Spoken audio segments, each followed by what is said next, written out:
はい、こちらを加工しながらですね撮影するつもりだったんですが、撮影と制作をね同時に進行させるとね非常に頭が混乱したということで、一旦1個完成させました。材料はこんな感じでですね、サイズ違いのものが残り4つあるということで、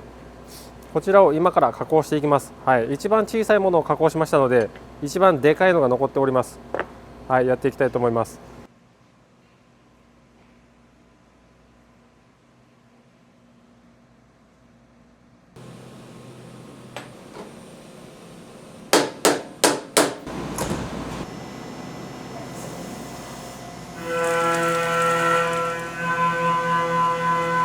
はい、こんな感じでね、ヘリカルの速度が速いので、あっという間に狙いの深さに行ってですね加工ができるということですね。荒取りがめちゃくちゃ速いです。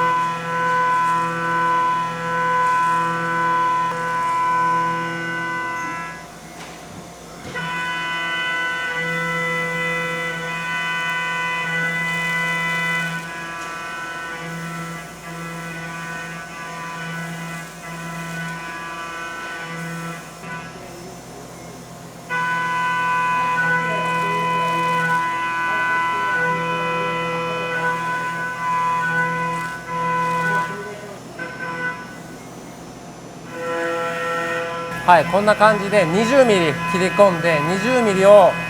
切り込んだまんま繰り広げ加工ができるということで、非常に能率がいい。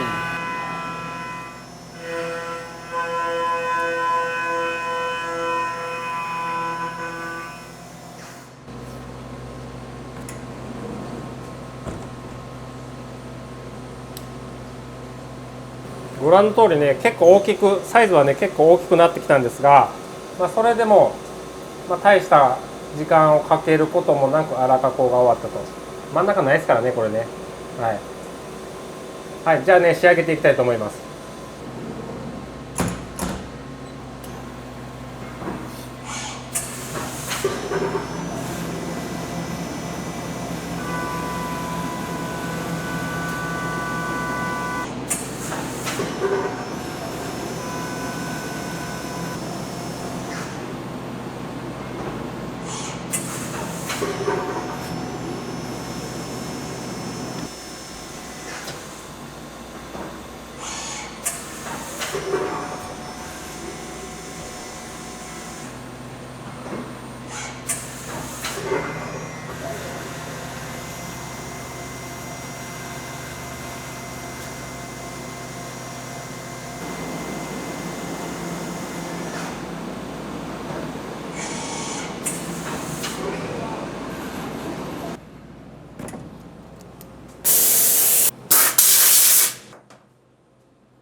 はい、というわけで最後の1個ねできました。はい、1工程が終わっただけなんですが、最終的にはここを目指していきます。せっかくなんでね、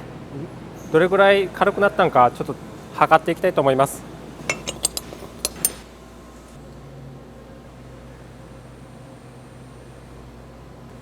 もともと 4. 点何キロあったと思いますのでね、だいぶ軽くなりましたね。はい、ほぼ切り込になったという感じです。はい、今回のねアルミの粗取りに使用いたしましたこちらの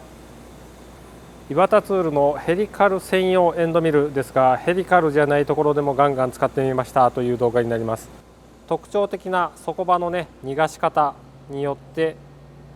非常に負荷が低くヘリカル加工ができるというエンドミルでございました。でね、非常にね能率の高い加工を行ったわけなんですが、ホルダー、さすがにあれだけのね負荷をかけるとねホルダーも結構重要になってきます。はい、ホルダーはビッグのハイドロチャック、ここがめちゃくちゃ短くて保持力も強くて剛性もある、このビッグのホルダーだからこそいけたと言っても過言ではないぐらいの加工となっております。はい、ヘリカルエンドミルのねちょっとした特徴としましてはですね、中心に向かってくぼんでいることによって面索を行った時、はい、これヘリカルエンドミルで面索を行いました。はい、面索を行っております。はい、こちらもそうなんですが面索を行いました。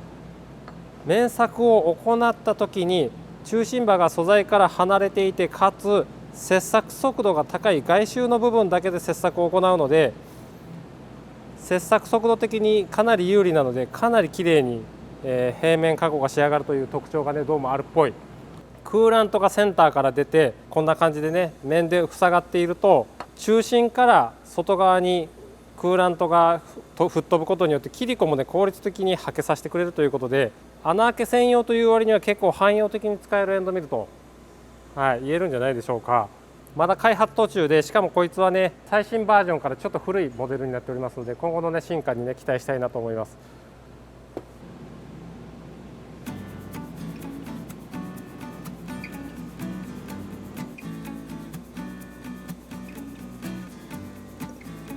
はい、というわけで今回の部品加工まだ途中で終わってないんですが、今回の動画は以上になります。そして今回の、荒取りで使いましたこちらの岩田ツールのヘリカルエンドミルなんですが、今年のジムトフ2022で実動展示となっておりますので、ジムトフ行かれる方はねぜひ岩田ツールのブースに足を運んでみてはいかがでしょうか。実際に加工する展示がありますので、ぜひね見てみてください。はい、というわけでまた後ほどこちらね完成させて、組み立てていきたいなと思っております。というわけで今回の動画は以上になります。面白かった、参考になったという方いらっしゃいましたらグッドボタン、チャンネル登録どうぞよろしくお願いいたします。というわけでご視聴ありがとうございました。